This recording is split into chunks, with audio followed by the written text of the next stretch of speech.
Muy buenas noches, amados y preciosos hermanos. Les saludo en el nombre de nuestro Señor Jesucristo.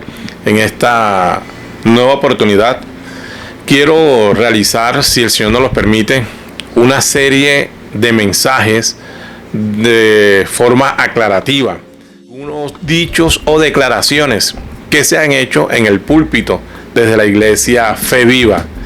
Estos términos podrían obedecer a inspiración que impactan en el momento de una predicación, una enseñanza, y como llegan de una manera sobrenatural que creemos que hace parte del mensaje, pero como no se trata del mensaje que se está llevando a cabo, entonces se deja solamente como un dicho, como un decir o como algo general, es decir, que no se explica. Por eso creo que es importante, que es necesario.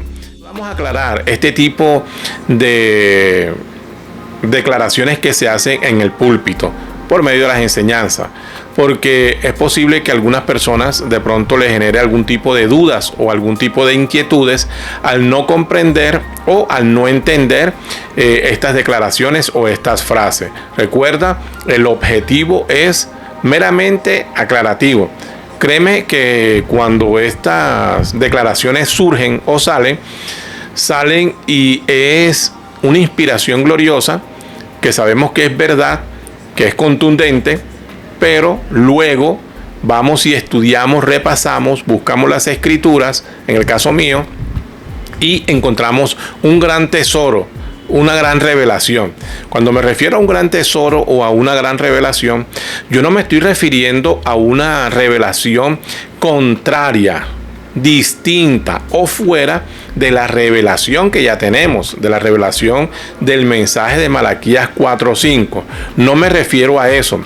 Antes, por el contrario, me refiero que Efesios 4:11 al 16, el ministerio está cumpliendo su cometido, está cumpliendo su función, que es de ampliar, de magnificar la revelación traída por el hermano William Marion Branham.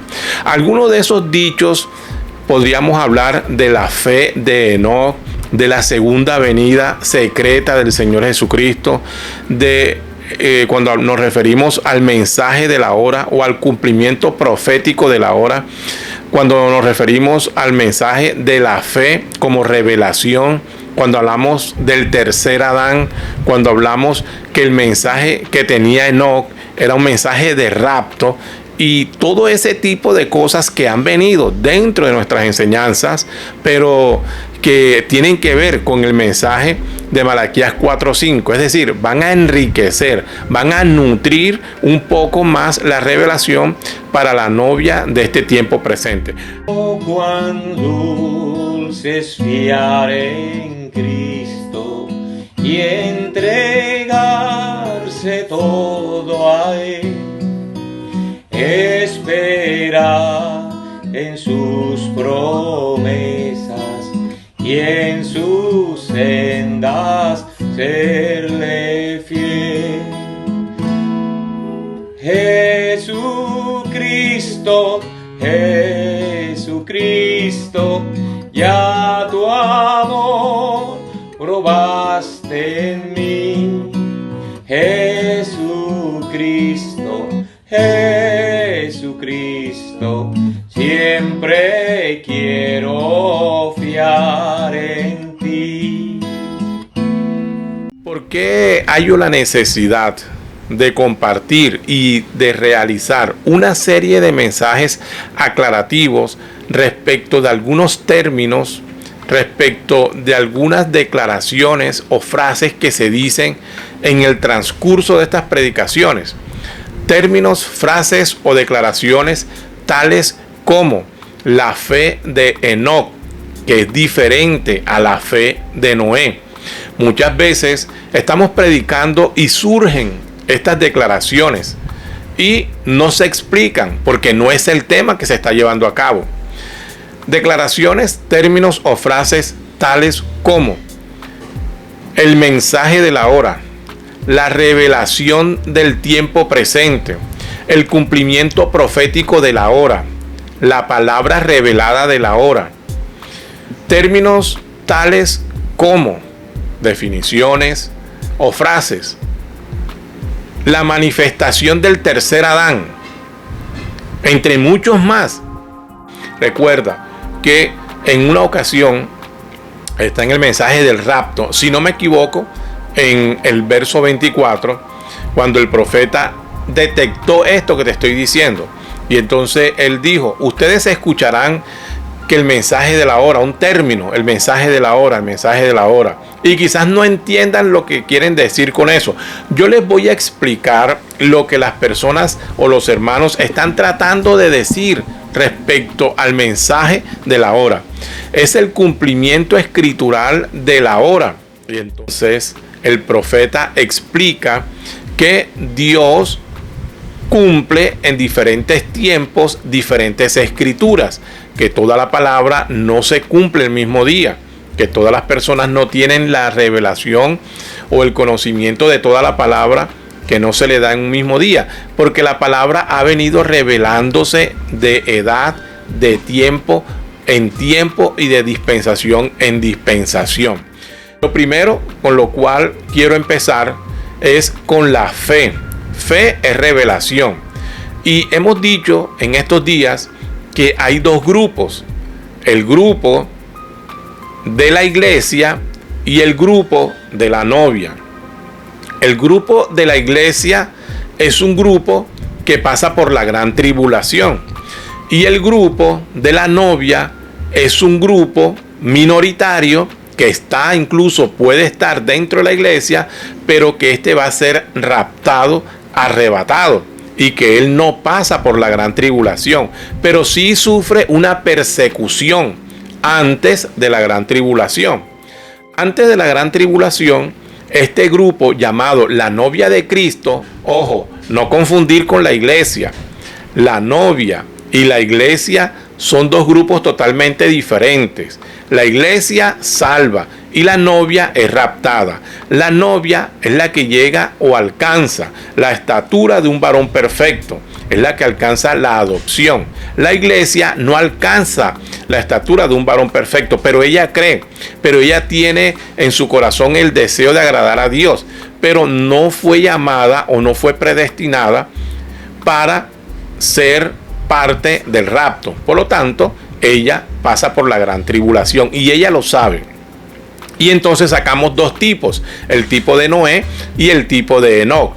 Enoc predicó rapto, pero todo lo que predicó Enoc, si tú te vas a la Biblia, es muy escaso el contenido. Tú no vas a encontrar contenido que te hablen del tiempo de Enoc, de lo que predicó Enoc. Es muy escaso el contenido o el material que nos pueda hablar de la predicación o de la profecía de Enoc, pero él fue profeta, él tuvo enseñanza, él tuvo profecía y él le enseñó a un grupo, porque en ese entonces el tiempo, la sociedad estaba totalmente deteriorada. Recuerda que la predicación de Enoc fue antes del diluvio, mucho antes del diluvio.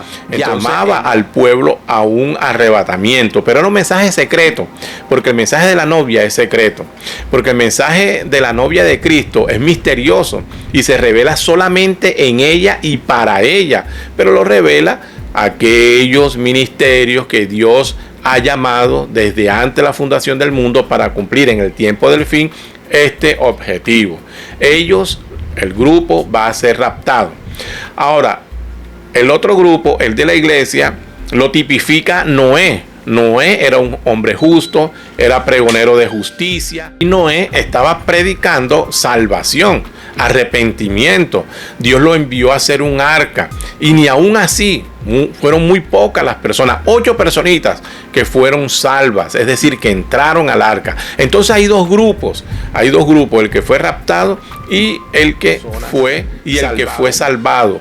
8 personas nada más, Noé y su familia. Cuando hablamos que el mensaje que tenía Enoc era misterioso, y es como el mensaje que tiene la novia hoy, es un mensaje misterioso, pero es fácil de entender, es sencillo. Y entonces como es misterioso, vas a encontrar muchos términos, frases o declaraciones que fuesen algo que no está en la Biblia. Pero sí, la novia lo entiende y la novia sabe de qué le están hablando. Es de la manifestación del tercer Adán. Esto de la manifestación del tercer Adán es una revelación gloriosa y hace parte de la revelación que trajo el hermano William Marion Branham.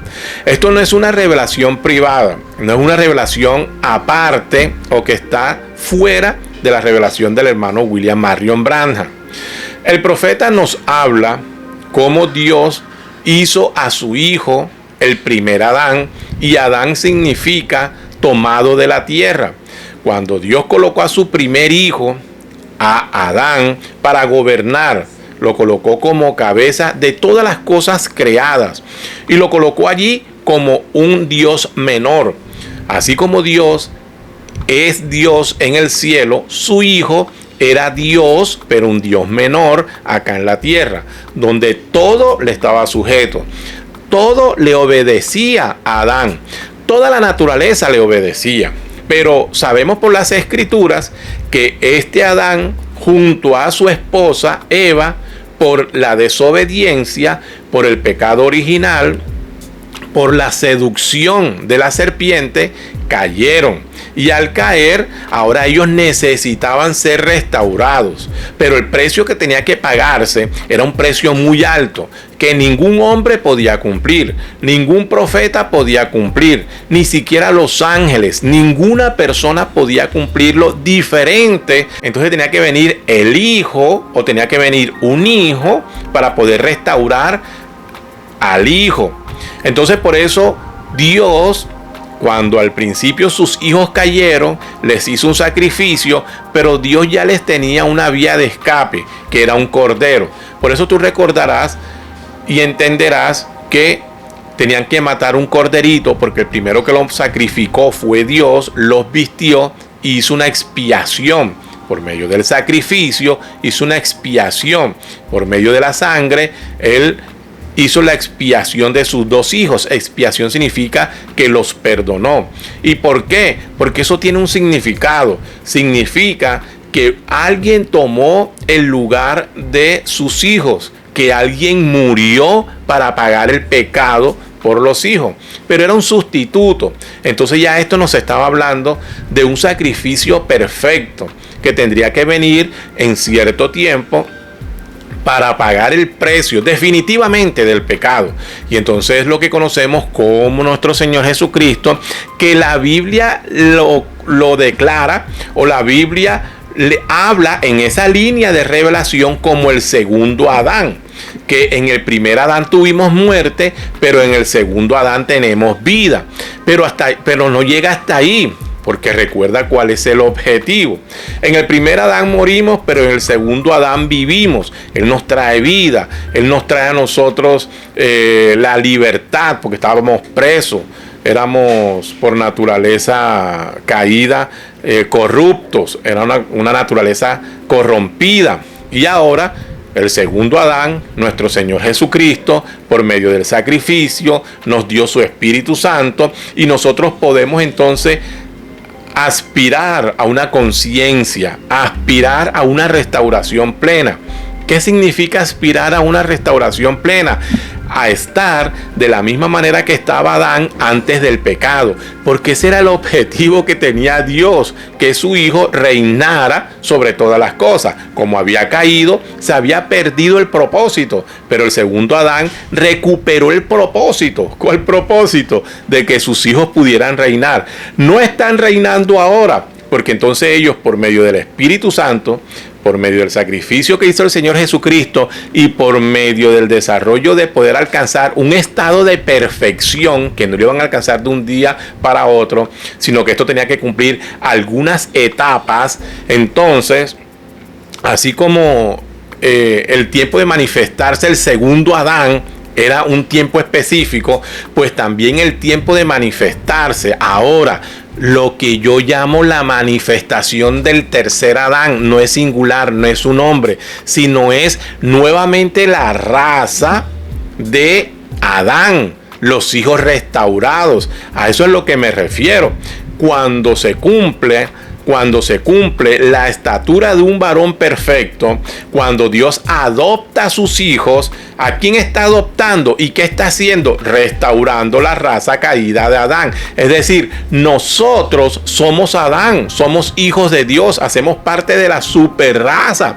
El profeta lo dice, es una superraza, la raza caída. La raza caída, ¿cuál era? La raza de Adán. Entonces, cuando llegamos a la adopción en plenitud, cuando Dios nos adopta, ¿qué estamos representando? En esa línea de la revelación, ¿qué somos? Somos la manifestación del tercer Adán, no como un hombre, no singular, sino la raza de Adán, la raza que fue restaurada y que estaremos ahora gobernando por la palabra, la manifestación de la palabra hablada, así como la tenía Adán al principio. Entonces, cuando decimos la manifestación del tercer Adán, no estamos diciendo que va a venir alguien diferente al Señor Jesucristo, o que es un hombre o un profeta, o no sé yo qué se pensarán las personas, no, sino que estamos hablando de una restauración de los hijos de Dios para que el propósito de Dios continúe, así como al principio Dios lo estableció y fue interrumpido por el pecado de Adán, pero nuevamente fue subsanado por el sacrificio del Señor Jesucristo. Cuando el Señor Jesucristo subsana eso, ahora para acá en este tiempo nos manifestamos. Y no es lo mismo que dice Romanos 8, que la creación, que todo gime a una, esperando la manifestación gloriosa. Entonces algunos podrán decir, no, pero eso no son ningún tercer Adán, esos son la novia de Cristo.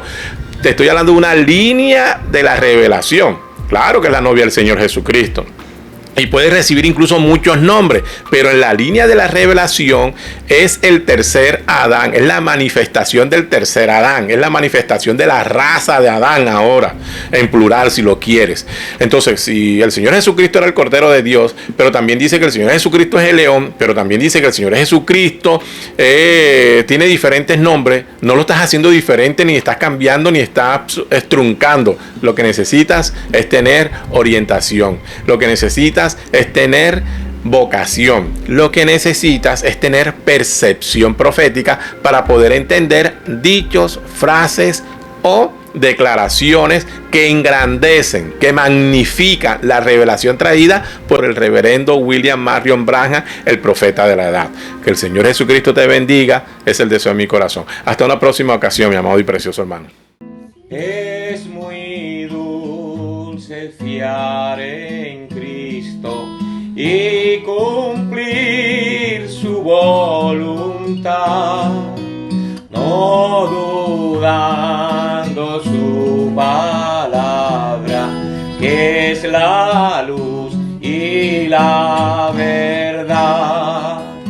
Jesucristo, Jesucristo, ya tu amor probaste en mí. Jesucristo,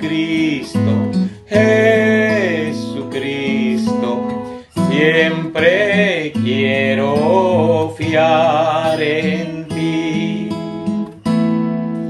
Siempre es grato fiar en Cristo cuando busca el corazón los tesoros celestiales de la paz y del perdón. Jesucristo, Jesucristo, ya tu amor probaste en mí. Jesucristo, Jesucristo, siempre